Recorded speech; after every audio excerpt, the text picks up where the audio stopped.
Hey there, this is Will again with Music Protest, and we are looking today at the String Quartet that comes with Ableton. And this is actually pretty interesting because it's actually made by Spitfire Audio, and they are they have a great reputation for doing sampled instruments. So one of the things that I've been working on lately is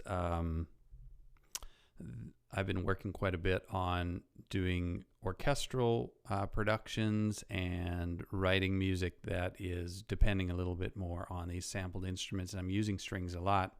So I've been getting into some of the techniques for expression and dynamics, and getting more familiar with how string libraries work. And so I'm really curious. I know Spitfire comes up an awful lot in the world of orchestral composers, because their samples and their sample libraries are really fantastic.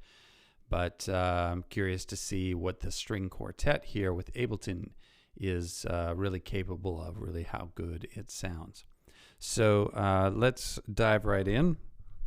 And I'm going to go over here to Devices and Browse. I'm going to go down to String Quartet.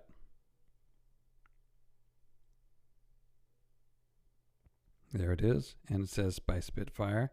Instruments, so we've got all-in-one strings, individuals, MPE. Those are based on polyphonic, multi-polyphonic instruments, which is a new sort of MIDI,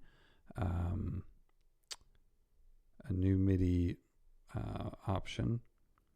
And I'm not hearing my preview. Oh yes, that's because I don't have the computer turned on.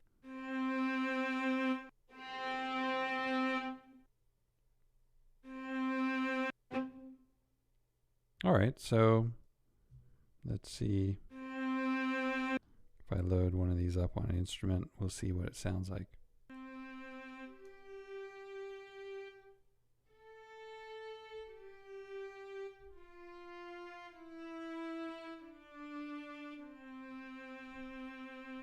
Very nice. Little Mary Had a Little Lamb. All right, well, let's switch over to my computer here and just take a little look at what Ableton says about this. So the thing that I found kind of limiting about their other string library, which was over here, Orchestral Strings, which I covered maybe a month ago.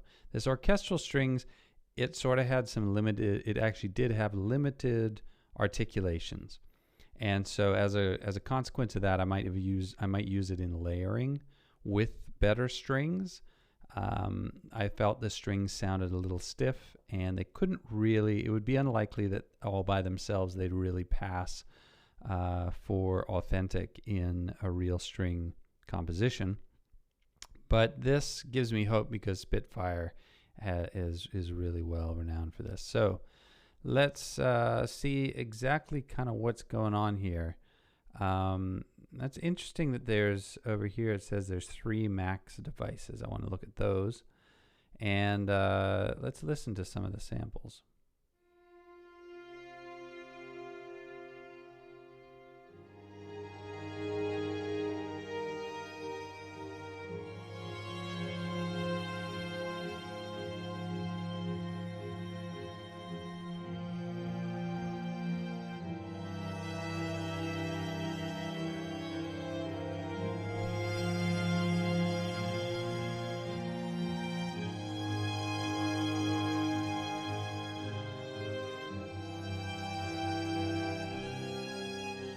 Listen to another one here.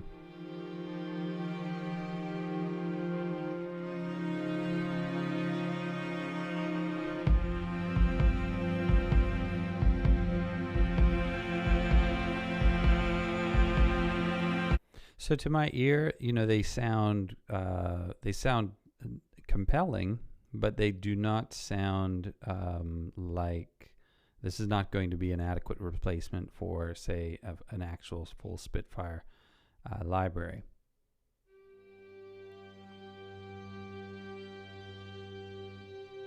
But one thing they say here in the description, which I think is really interesting, is using these as a starting point for creative sound design.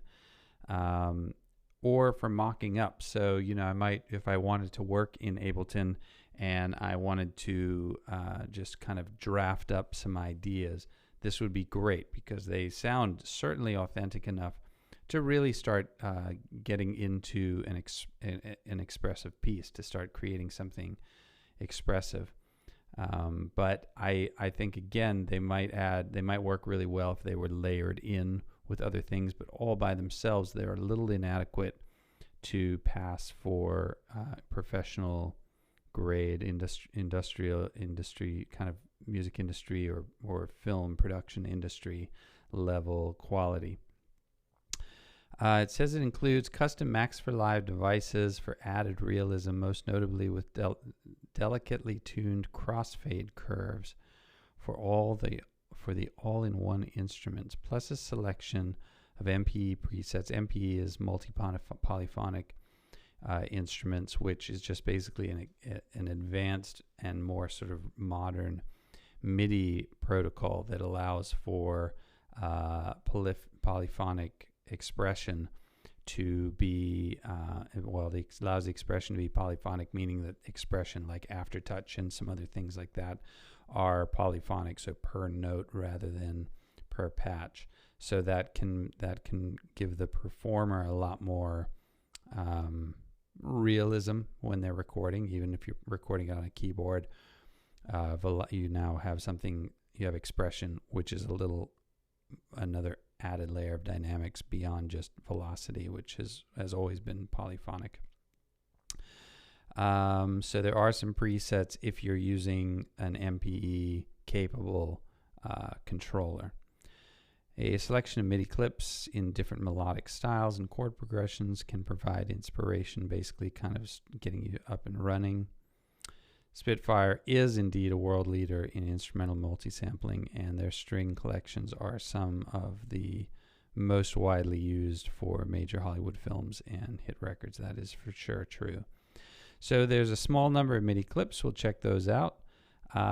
These individual performance technique presets. I want to look at these all-in-one presets from the standpoint of how that integrates with the Max for Live, because that's kind of an interesting thing I haven't seen before. So let's go in here and let's actually start with some of the MIDI clips. So I'm just going to grab a MIDI clip, drag it in here.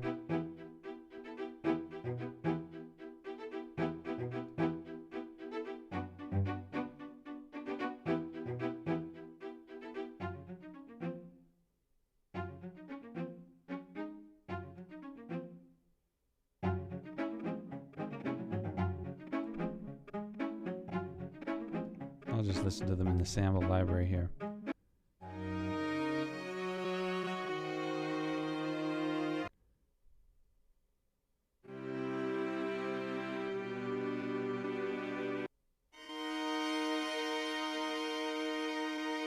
So yeah, these are really nice.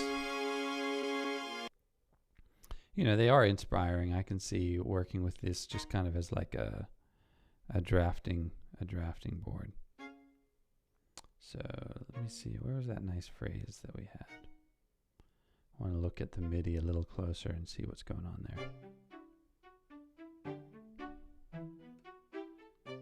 So you got quite a lot of velocity variation here. And I'm not sure how to look at MPE data within Ableton. I'm going to look into that and figure that out, because I think these patches also contain that MPE data, which could be very useful for. Yeah, there we go. Well, that's chance. I guess they don't have additional data here because there's only one lane for the velocity, but there's obviously a lot of variation in the velocity, which is part of what makes these clips sound more authentic and a little more realistic. So that's nice. I think the MIDI clips sound really good. All right, so let's see with these all-in-one instruments. If I were to take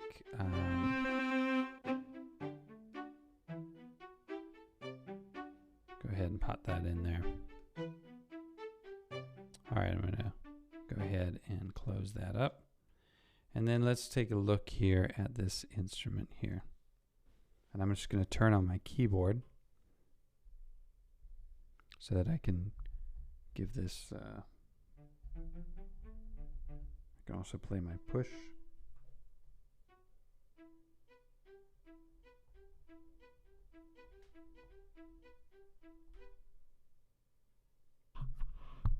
Actually, just for the sake of demonstration, I'll go ahead and add,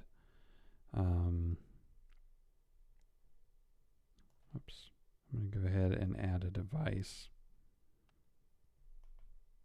I'm going to add a MIDI arpeggiator, right? So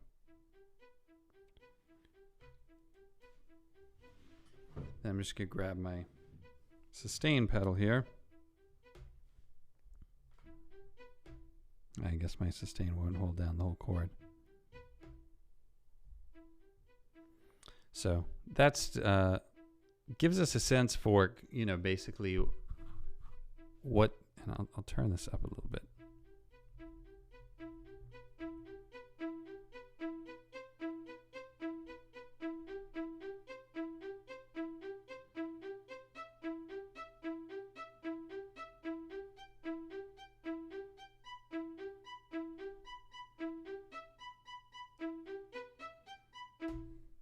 So that sounds really nice. I mean, these sound very compelling, like I said. They don't sound, I don't think they have quite the depth and range that you need to complete an entire orchestral arrangement, but they certainly have a lot of character, and I think certainly using them as a layer in with, you know, like a pop song or hip hop or even like EDM tracks would probably work. Anywhere where you want to have introduce like the timbre of strings, but you know, your audience isn't really going to be concerned with whether it's totally authentic. But in like a film cue or something like that, you'd need something much more substantial than this. But they sound good. They sound really good. So let me just go back to the computer here and look at this instrument a bit more. So there are they've set up the articulations of the instrument using the new macro variations, which is something that's new to Ableton 11, which is a really slick feature. I really love this feature. Basically, it is a way of memorizing a set of macros. And if you are a machine user, these are very much like machine lock states or lock snapshots. They're basically exactly the same. It's like whatever the values are for this instrument, you know, you preserve it here. So I can go ahead and I can drag, you know, these all over the place, make it whatever I want, and then I can create a new one and I can call that whatever. Now when I come back to this, any one of these other presets, boom, there is my variation. So you can hear how if I change the presets,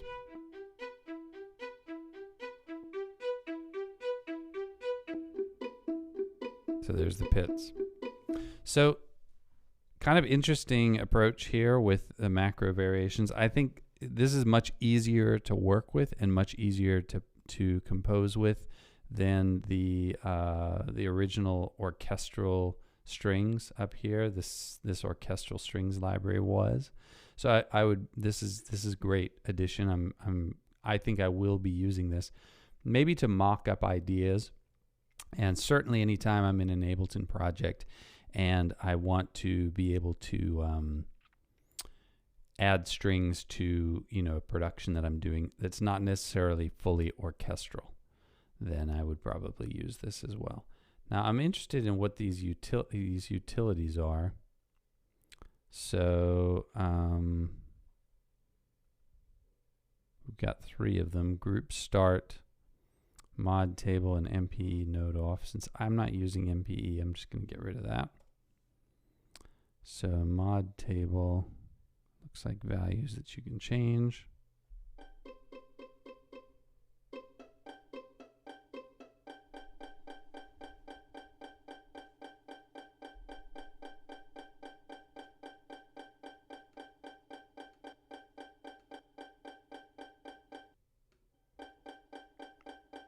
Not sure what happened there with my MIDI getting stuck.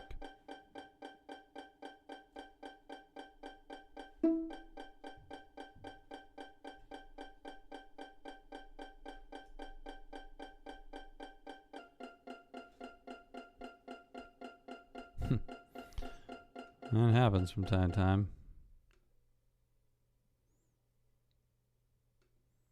It must just be bouncing around. Anyway.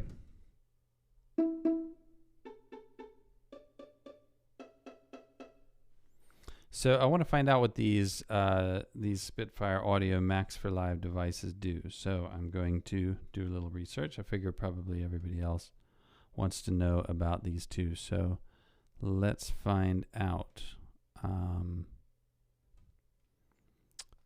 Ableton Spitfire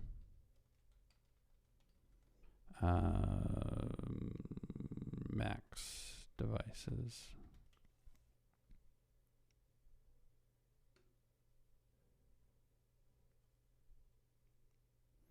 So great, they've got this Spitfire audio packs for Ableton 11 walkthrough here. So if you're interested in that, I would definitely suggest watching that. This upright piano, oh, that's interesting. So the brass quartet and upright piano, which also come with Ableton 11, are also from Spitfire, which is encouraging. But I want to see about these. See if they've got anything specifically about Max devices. Each pack includes custom Max for Live devices for added realism, most notably with delicately tuned crossfade curves for the all-in-one instruments. And I'm not sure exactly how that works. So I'd imagine maybe there's something in these videos about this. So I'm going to watch those videos and learn a little bit more about that. But I think certainly Spitfire Audio has a reputation for very detailed, very thoughtful library development. And it looks like there are a number of different, I can't remember, oh, that was the short, this is the long all-in-one.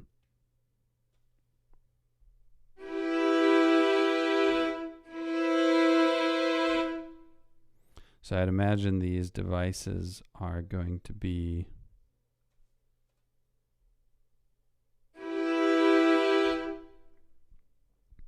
group start. Let's see what happens if we, so I guess if it's at 1 or it's at the bottom. All right, so I'm playing notes, but they're not coming through. Let's turn it down, see if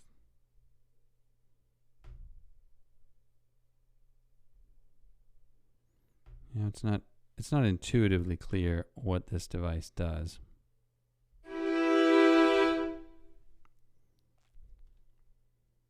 I'm really curious to figure this out because I think this is kind of probably heart and soul of what makes the Spitfire library more useful.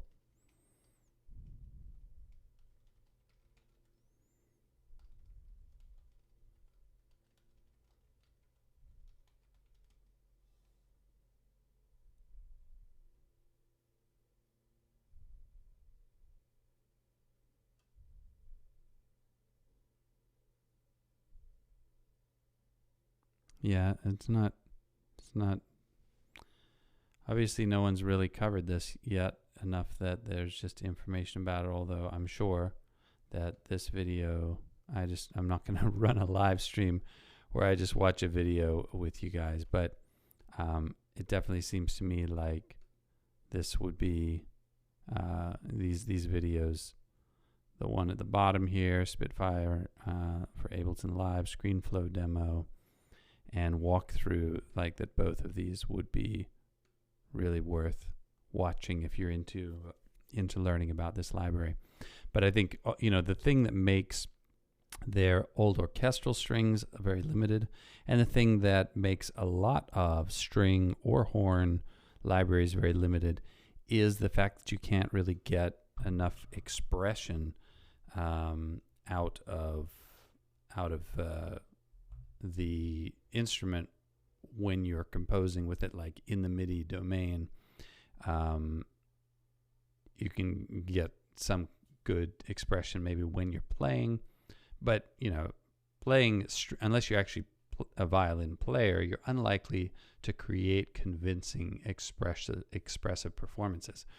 Whereas I think I'm really interested to see how these Max for Live devices, since they are exactly designed to enhance the expression, that probably elevates what you can do with this pack if we know what those devices do and they're not immediately intuitive. I'm going to have to do more research, and I'd encourage you to do so as well if you're interested in doing string compositions. Anyway, I'm going to wrap it up, but I think that this pack is really worth it. I'm really interested to see that Spitfire also did the brass and the upright piano. So I'll probably follow up with those again in the next couple of live streams. And I'm just looking here, see if there are any comments. And I'm going to wrap it up for the day. And happy music making. I'll see you in a couple days. All right. Bye.